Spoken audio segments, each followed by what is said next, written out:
Wow. Let's bring in the host of Dick Morris Democracy, former advisor to President Clinton and Trump, and author of The Return, Trump's big 2024 comeback, Dick Morris. Hey, Dick, do you agree DirecTV may have stepped in it this time? Yeah, I think they did. I think they're going to have to backtrack. There was also an announcement today that there are likely to be congressional hearings on this, and they'll have the head of AT&T squirming on the stand. But there's a bigger point here that I want to make. This is the privatization of censorship. In other words, in the past, we've all been guarding against government censorship.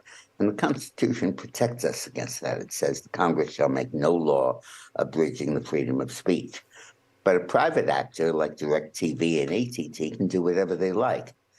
And what the left is doing now is, because they don't control the Supreme Court and they don't control the House, they're trying to use their market share to cut off access to conservative points of view. And in particular, as the 24 election shapes up, they're trying to cut Trump off at the knees. And because the only network that covers Trump rallies and speeches live, like the ones he's going to give tomorrow, Newsmax, is Newsmax, they're trying to cut that off completely. And I agree with everything. No, it's very interesting. Said, but I want to say, don't call to protest. Call to cut off your service. Tell AT&T you're not using them for your cell phones, and tell DirecTV you're not using them for your television. Use somebody that believes in free speech. That's what we're doing, and the Salcedo household. But listen, the National Religious Broadcasters Association is also disappointed in DirecTV's decision to remove Newsmax. DirecTV serves a sizable subscriber base that skews conservative and religious. This viewership deserves access to diverse programming, including options aligned with their point of view. Dick, I think companies, in my personal opinion, companies can be liberal, they can be conservative, that's fine. But they can't be monopolies, and they can't take taxpayer money, because AT&T does. They get government contracts.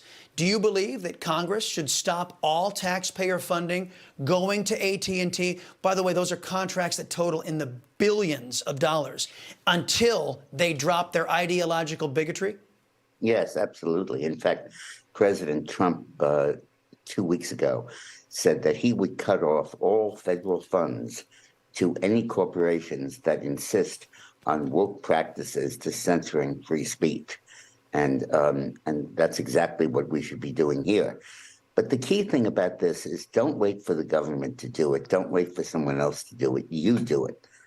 You can get on the phone and talk to DirecTV. I heard that they've been getting over 15,000 calls a day. And if you make it 16, and protest what they're doing, but more importantly, if you're a DirecTV customer, tell them you quit. Tell them you're cutting it off, and you're not going to tolerate this. And if you use AT&T cell phone service, tell them the same thing.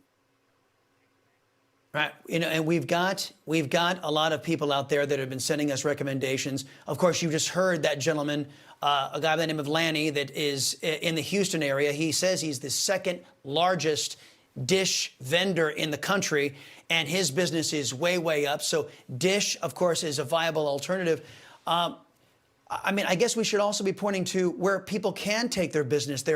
Those who do value free speech, like Elon Musk. He's got an internet service called Starlink, which is incredibly popular. Are you familiar with it, Dick? No, I'm not. Educate me.